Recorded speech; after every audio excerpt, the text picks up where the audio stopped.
দার্জিলিং বা শিলিগুড়ির থেকে বেশি ঠান্ডা রয়েছে এই মুহূর্তে আসানসোলে এবং পশ্চিম বর্ধমান ও তার সংলগ্ন যে অঞ্চলগুলো, পশ্চিমবঙ্গের যে অঞ্চলগুলো ঝাড়খণ্ডের সঙ্গে সংলগ্ন সেই অঞ্চলগুলোতে বেশি ঠান্ডা রয়েছে। তো দেখুন ফ্রেন্ডস, এরকম একটা প্যাটার্ন যেখানে ঠান্ডা কিন্তু অনেকটা আগে থেকে এই বছর পড়েছে। আর কলকাতাতে কিন্তু রীতিমতো গতকাল এবং গত পরশু থেকে কিন্তু কলকাতাতেও হঠাৎ করে কিন্তু প্রচণ্ড শীতল আবহাওয়া কিন্তু শুরু হয়ে গেছে কলকাতা এবং দক্ষিণ চব্বিশ পরগনা এবং তার পার্শ্ববর্তী এলাকাগুলোতে, যেগুলোতে কিন্তু আজ থেকে 4-5 দিন আগে অবধি কিছুটা কিন্তু গরম হচ্ছিল দিনের বেলা, কিন্তু এখন দিনের বেলাও কিন্তু রীতিমতো ঠান্ডার মতো পরিস্থিতি কিন্তু তৈরি হয়ে গেছে। তো এই মুহূর্তে আমি যদি বলি, তো আজকে যে রাতটা আসতে চলেছে, এই ভোর রাতে কিন্তু সর্বনিম্ন যে টেম্পারেচার কলকাতা ও তার পার্শ্ববর্তী অঞ্চলেতে কিন্তু 15 ডিগ্রি সেলসিয়াস পর্যন্ত হয়ে যাবে এবং বেশ কিছু জায়গাতে যেমন কুলপি, জয়নগর, মজিলপুর, ডায়মন্ড হারবার কিছু কিছু জায়গাতে কিন্তু 14 ডিগ্রি সেলসিয়াস পর্যন্ত কিন্তু টেম্পারেচার নেমে আসবে।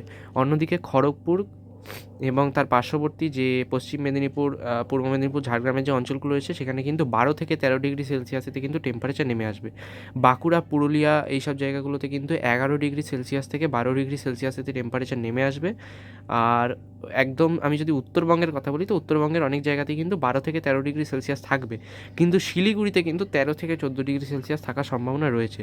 শিলিগুড়ি, কোচবিহার ওই সমস্ত অঞ্চলে। পাহাড়ের এলাকাগুলোতে দার্জিলিংয়েতে 8 ডিগ্রি থেকে 9 ডিগ্রি সেলসিয়াস কিন্তু থাকবে, অর্থাৎ দার্জিলিংয়েতে কিন্তু বেশি ঠান্ডা থাকবে। শিলিগুড়িতে কিছুটা গরম থাকতে পারে, যেটা কিন্তু একটু অদ্ভুত আপনি বলতে পারেন। তো এই মুহূর্তে যদি আপনি দেখেন, পুরো নর্থ ইন্ডিয়ার মধ্যে সবচেয়ে বেশি ঠান্ডা কিন্তু এই মুহূর্তে রয়েছে ছত্তিশগড়, মধ্যপ্রদেশ এই সমস্ত অঞ্চলগুলো এবং উত্তরপ্রদেশের নিচের দিকটাতে। আপনি যদি দেখেন তো নিউ দিল্লিতে কিন্তু 12 ডিগ্রি থেকে 13 ডিগ্রি রাতে হচ্ছে। অন্যদিকে সিংরাউলি, তারপরে অম্বিকাপুর, মেদিনীনগর এইসব জায়গাতে কিন্তু 8 ডিগ্রি থেকে 7 ডিগ্রি সেলসিয়াস পর্যন্ত কিন্তু টেম্পারেচার নেমে আসছে, যেটা কিন্তু বোঝাচ্ছে যে সেন্ট্রাল ইন্ডিয়ার দিকে, সেন্ট্রাল ইস্ট ইন্ডিয়ার দিকে কিন্তু ঠান্ডাটা অনেকটা বেশি রয়েছে। আর সেই কারণে কিন্তু আমাদের ওয়েস্ট বেঙ্গলেতে এর প্রত্যক্ষভাবে কিন্তু প্রভাবটা গত কয়েকদিন ধরে পড়তে শুরু করেছে। এখন যদি আমি ঠান্ডার কথা বলি, তো আগামী কয়েকদিনেতে কিন্তু এই ঠান্ডাটা বাড়বে, যেমনটা আপনি দেখতে পাচ্ছেন। সেই সময় কিন্তু ঠান্ডাটা প্রায় নর্থ ইন্ডিয়ার সব জায়গাতেই স্প্রেড হবে। নিউ দিল্লিতেও কিন্তু সেটা স্প্রেড হয়ে গিয়ে তখন 10 ডিগ্রি বা 9 ডিগ্রিতে চলে আসবে এবং কলকাতাও তার পার্শ্ববর্তী এলাকাতেও কিন্তু সেটা স্প্রেড হয়ে গিয়ে আপনি যেমনটা উপরে দেখতে পাচ্ছেন 13 থেকে 14 ডিগ্রি সেলসিয়াসের মধ্যে কিন্তু টেম্পারেচারটা চলে আসবে আগামী 4 থেকে 5 দিনের মধ্যে। তো আর ওয়েস্ট বেঙ্গলের বাকি এলাকাগুলোতে কিন্তু 10 ডিগ্রি থেকে 9 ডিগ্রি সেলসিয়াস পর্যন্ত কিন্তু টেম্পারেচার নেমে আসতে পারে। তুলনায় নর্থ বেঙ্গলেতে কিন্তু 12 থেকে 13 ডিগ্রি সেলসিয়াস আগামী কয়েকদিন পরে কিন্তু থাকতে পারে, অর্থাৎ নর্থ বেঙ্গলের থেকে সাউথ বেঙ্গলে আগামী কয়েকদিনে কিন্তু বেশি ঠান্ডা পড়ার সম্ভাবনা আমরা দেখতে পাচ্ছি। আর এর প্রত্যক্ষভাবে প্রভাব আমরা যেমনটা বললাম আপনাকে, কলকাতা এবং তার পার্শ্ববর্তী অঞ্চলেতেও থাকবে। বৃষ্টিপাতের যদি কথা বলি, তো এই মুহূর্তে আমাদের ওয়েস্ট বেঙ্গলের ওপর কোনো নিম্নচাপ অক্ষরেখা বা ওয়েস্টার্ন ডিস্টারবেন্স অর্থাৎ পশ্চিমী ঝঞ্ঝার কোনো বিশেষ প্রভাব নেই আগামী 10 দিনের মধ্যে। তো ওই জন্য আগামী 10 দিনেতে কিন্তু আমাদের ওয়েস্ট বেঙ্গলেতে বৃষ্টিপাতের পরিমাণ কিন্তু আগামী 8 থেকে 10 দিনেতে আমাদের কলকাতা ও তার পার্শ্ববর্তী অঞ্চলে কিন্তু বৃষ্টিপাত হওয়ার কোনো সম্ভাবনা নেই। আমি যদি তুষারপাতের কথা বলি, যারা বেড়াতে যাচ্ছেন, আইসিংয়ের কথা যদি আমি বলি, তো এখানে একদম উত্তরের দিকে গ্যাংটক এবং সিকিমের অঞ্চলগুলোতে কিন্তু বেশ ভারী কিন্তু তুষারপাত হতে পারে।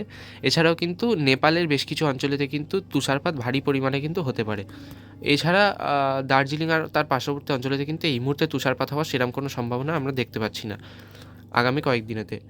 এবার আমি যদি বঙ্গোপসাগরের অবস্থা আপনাকে দেখাই, তো আজ থেকে ঠিক 4 থেকে 5 দিন পরে কিন্তু বঙ্গোপসাগরেতে একটা হালকা করে নিম্নচাপ কিন্তু একদম দক্ষিণ বঙ্গোপসাগর আর উত্তর ভারত মহাসাগরের অঞ্চলেতে কিন্তু তৈরি হতে পারে। যদিও সেটার কোনো প্রভাব কিন্তু ওয়েস্ট বেঙ্গলেতে পড়বে না। আপনি যেমনটা দেখতে পাচ্ছেন, একটা খুব হালকা সার্কুলেশন কিন্তু তৈরি হতে পারে। সেটার প্রভাবে কিন্তু ভারী থেকে অতি ভারী বৃষ্টিপাতের সম্ভাবনা আমরা শ্রীলঙ্কাতে দেখতে পাচ্ছি, কিন্তু আমাদের ওয়েস্ট বেঙ্গলেতে কিন্তু সেরকমভাবে বৃষ্টিপাতের সম্ভাবনা নেই। ইভেন আন্ডামান অ্যান্ড নিকোবর আইল্যান্ডেতেও কিন্তু সেরকমভাবে বৃষ্টিপাতের কোনো সম্ভাবনা আমরা দেখতে পাচ্ছি না। আর দক্ষিণ ভারতের যদি কথা বলি, তো বন্যাপ্রবণ কোনো বৃষ্টিপাতের সম্ভাবনা আগামী 10 থেকে 12 দিনেতে কিন্তু দক্ষিণ ভারতেও আমরা দেখতে পাচ্ছি না। অর্থাৎ এই মুহূর্তে কিন্তু মোটামুটি পরিবেশ বিপদমুক্তই রয়েছে এবং যথেষ্ট পরিমাণে কিন্তু ঠান্ডা ক্রমশ বাড়তে থাকবে। তো আপনারা অবশ্যই করে সবাই সাবধান থাকবেন এবং নর্থ ইন্ডিয়ার অনেক জায়গাতে আর নর্থ বেঙ্গলেতেও কিন্তু কুয়াশার পরিমাণ কিন্তু ক্রমশ বাড়বে। নর্থ ইন্ডিয়ার বহু জায়গাতে কিন্তু ভিজিবিলিটি জিরোর কাছাকাছি চলে আসবে কুয়াশার কারণে। তো সেটা কিন্তু অবশ্যই করে সবাই মাথায় রাখবেন এবং সাবধানে চলাফেরা করবেন। তো আজকের জন্য এটুকুই, দেখা হচ্ছে নেক্সট ভিডিওতে। Good bye. চ্যানেলটিকে সাবস্ক্রাইব করবেন যদি আপনাদের পছন্দ হয়ে থাকে ভিডিওটি।